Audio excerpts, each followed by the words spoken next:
Dear students, welcome to the course of Introduction to Economics. I'm your course instructor, Shahzad Khan Durani, lecturer at the Institute of Business Studies, Kasthangu campus. In today's lecture, we will talk about law of demand. This is the outline for our today's lecture. In order to understand law of demand, first we will try to understand what is demand. Then we will talk about the definition and the basic concept of the law of demand. And then we will try to learn demand schedule and demand curve. Then we will talk about why the demand curve is downward sloping, and then what are the shifters of the demand curve, and at the end we will try to differentiate and understand change in demand versus change in quantity demand. So let's start. Law of demand. So for this, we need to understand the basic definition of demand. Demand, by definition, it's an economic principle that refers to the amount of products or services that consumer wish to purchase at any given price level. So demand is actually baked by your purchasing power, right? If you want to buy something, you have a certain amount of money in your pocket and you are going to buy a certain product. So for example, your demand or your wish or your desire is based on your ability to buy, is based on your purchasing power, in other words, right? So demand is always backed by your purchasing power, or you can also call it buying power. What is law of demand? This law of demand states that there is an inverse relationship between price and quantity demanded, right?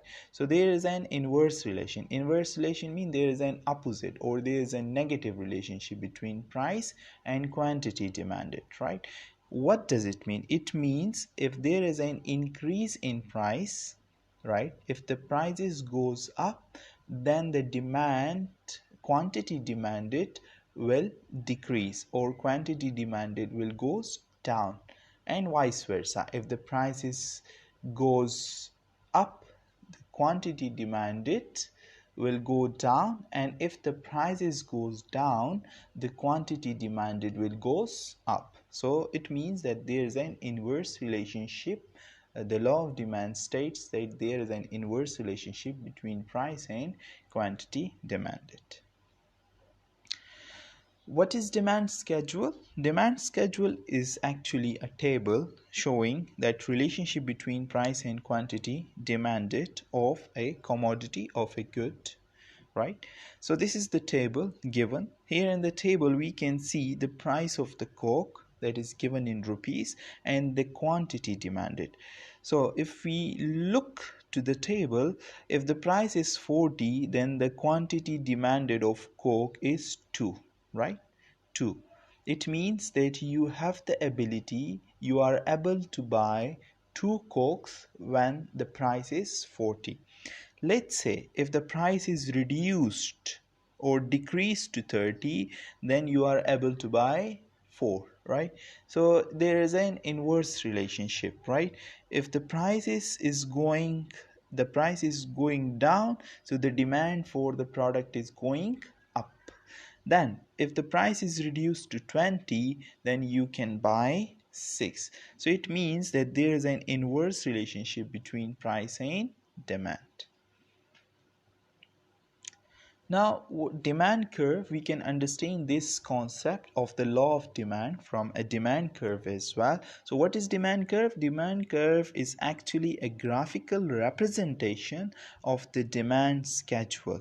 It shows how much of a good or services consumer want to buy at a given price, right? So it's a graphical representation of that table of the demand schedule or of the law of demand. So look at the graph. In the graph you can see the prices of the coke at the vertical axis, and then the quantity demanded at the horizontal axis, or you can call it the y-axis and the x-axis, right? So the quantity demanded is 246 and the prices of the coke is 20, 30 and 40, right? And we can plot this table here on the graph. So if we plot it, after the plot you can see, for example, if the price is 20, right, then your demand was 6. Let's say you were when the price is increasing here, for example from 20 to 30, so your demand is going to decrease. So you can plot it, or vice versa. If the demand is going to for example, if the demand is going to increase, then the prices is going to decrease here. So we plot that table here on the graph, and we can see that line that's called the demand curve, the green line that you can see, and this line is actually sloping downward. This line is sloping downward because the demand is actually increasing. The demand here is actually increasing. We can see the expansion in the demand while the price is reducing. When the price is reducing, the demand is actually increasing. So there is a negative relationship between the price and the quantity demanded, or you can say that there is an inverse relationship between the price and the quantity demanded. Now, why the demand curve is downward sloping, as we can see in the graph that we just saw, right? So there are three reasons of it. The first one is substitution effect.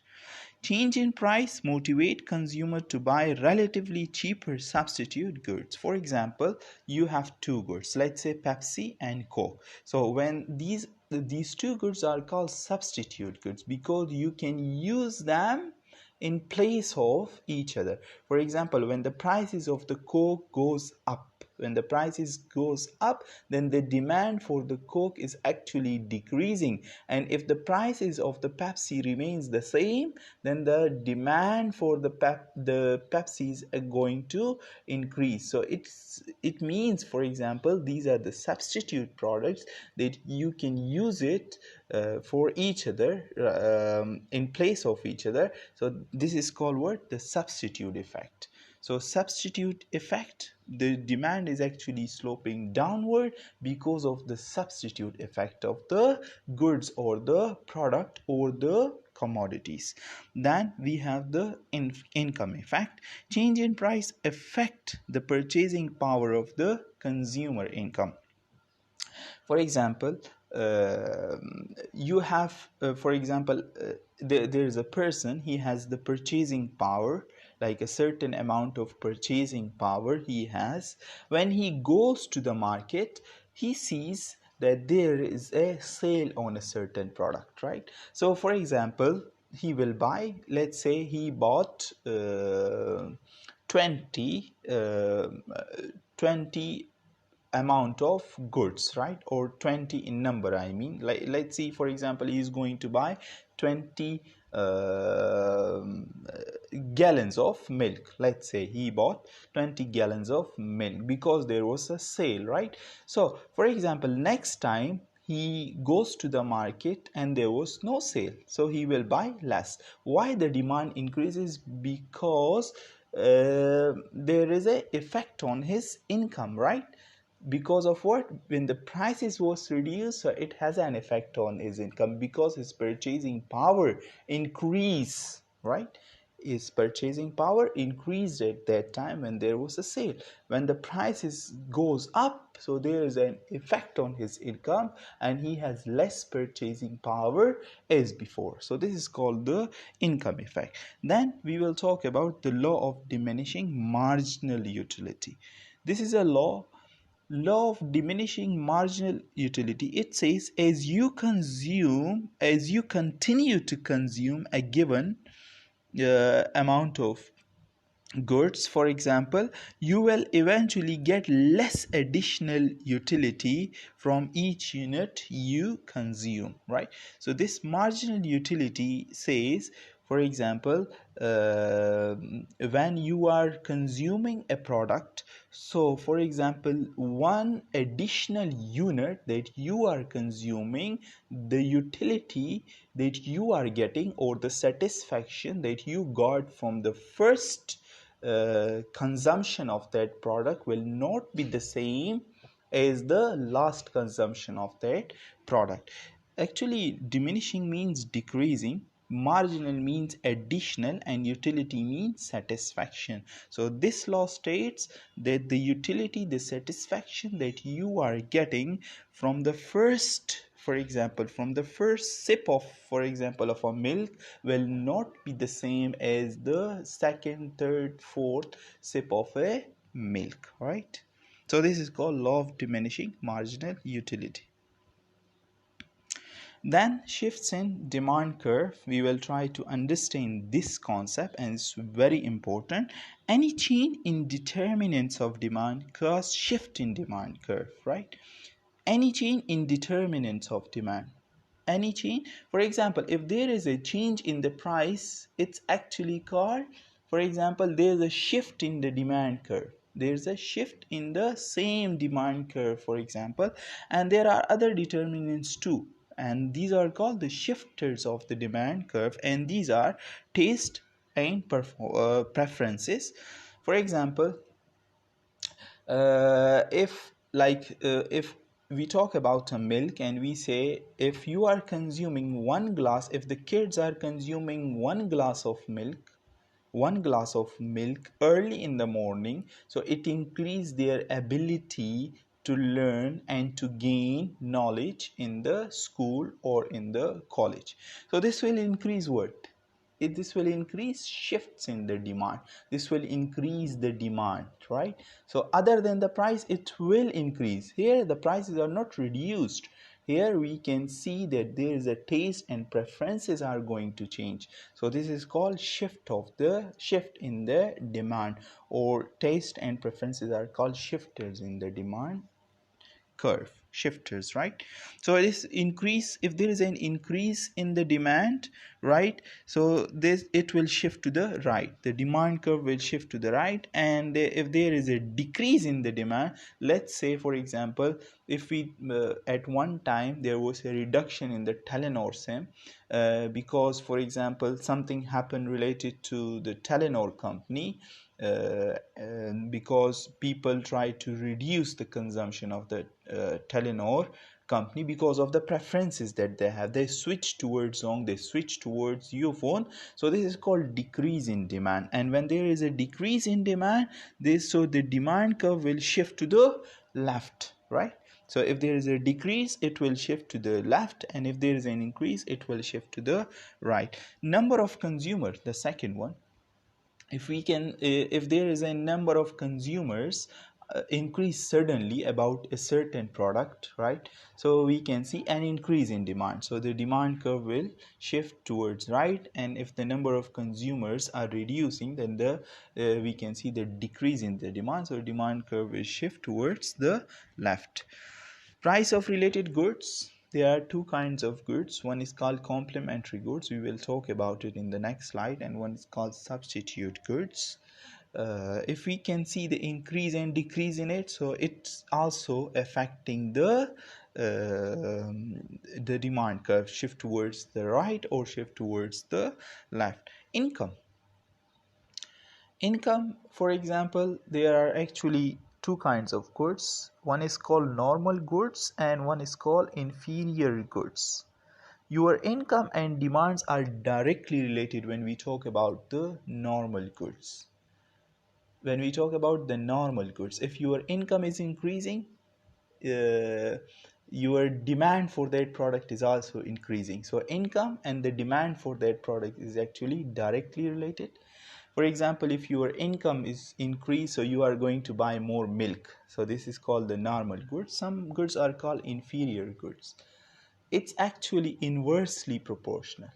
So for example, if your income is increasing, your demand for that product is actually decreasing. And why is that? Because you are switching towards a good brain because of the increase in the income. Or if your income is decreasing, then you do not have the purchasing power to buy that product, then you are switching the product and buying a less valuable product, right? So this is the effect of the income on the demand curve, and it shifts the demand curve to the right or to the left. And then the expectations we have, for example, we have a holy month, Ramadan. So if Ramadan is coming, everybody is going to buy many products. For example, if there is a tomatoes, if they are too cheap and people are thinking that Ramadan is coming after a week, so people are going to buy more and more tomatoes, so this causes a increase in demand, right? So this is called the effect of the expectations or determinants of the that cause shifts in the demand curve. Now, change in price of related goods. We will talk about the complementary goods that we have. A complementary good is a good whose appeal increases with the popularity of its complement, right? Or you can say in simple words, goods that are used together with another good. The two goods that are compulsory for each other. For example, ink and pink. Pen, for example, if you can see the increase in the price of the ink, for example, right, then the demand for the pen will decrease. Clear? So for example, if for let's say if the petrol is going to decrease, the prices of the petrol is going to decrease, then people are going to buy more and more car, right? So this is called what? The complementary goods. Let's look at here. If A is a complement to B, an increase in the price of A will result in a negative movement along the demand curve of A and cause the demand curve for B to shift in. Less of each good will be demanded.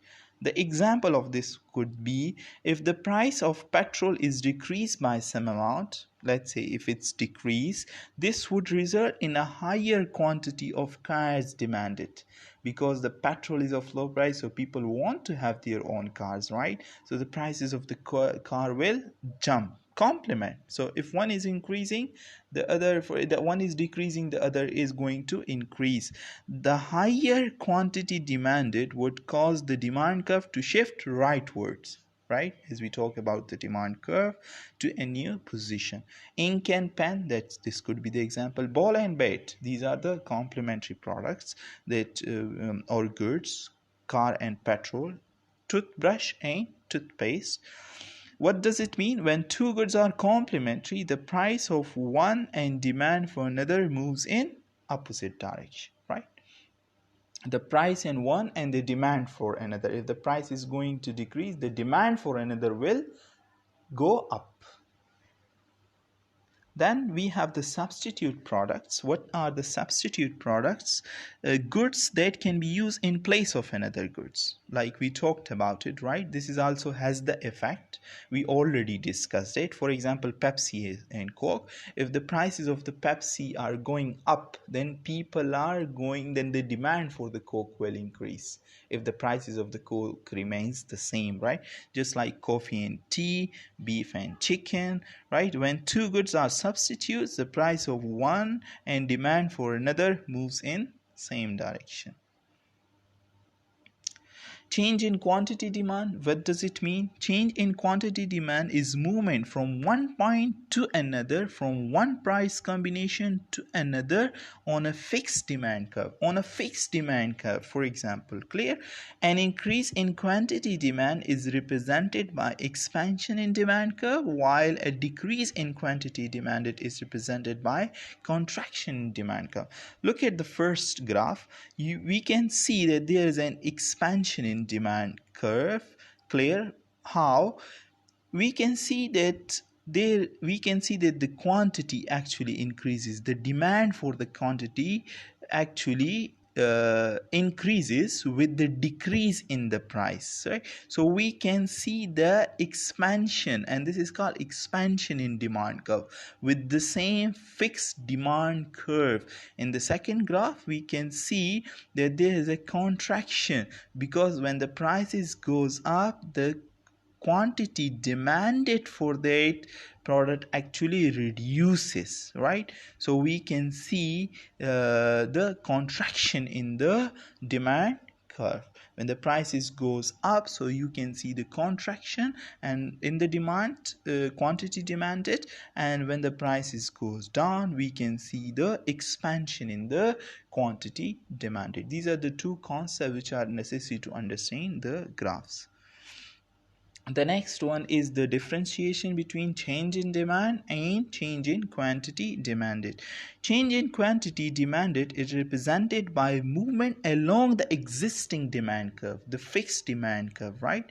Change in quantity demanded, this change in quantity demand is attributed to change in price of the commodity. So this is mostly related to change in the price. For example, if the price is increasing, so you are actually reducing, increasing, you are reducing that product. So if the price is decreasing, then you are increasing that product, but you are actually moving that fixed demand curve. As you can see, the blue line actually it represents the movement from the red to the black and then to the red dots. You can see the movement along the same fixed curve, and that's called change in quantity demanded. One is called change in demand. Change in demand represented by shifts in demand curve, shift to the right, shift to the left, and that is change in demand actually. So there is a difference between the change in quantity demanded and change in demand. This change in demand is attributed to change in other factors of demand instead of change in price. So other factors like taste and preferences, like income, like number of consumers, for example, and then expectations, the income, the purchasing power, we talked about it. So this represents the change in demand. And when we talk about the price, and this is about the fixed demand curve that we have, the movement only. So this is called change in quantity demand and change in demand, and you can see in the graph as well. This is all about our today's lecture. So we discussed about law of demand. So we understand the basic concept of the demand, law of demand, and demand schedule, demand curve. Then we talk about demand curve, why it's sloping downward. We talk about the three reasons that we have, shifters of the demands. We discuss like the taste and preferences, number of consumers, income, expectations, and the price of the related goods, complementary goods, substitutes or substitution goods. And then we talked about change in demand and change in quantity demanded. These are the references that I use while making these slides. Thank you so much.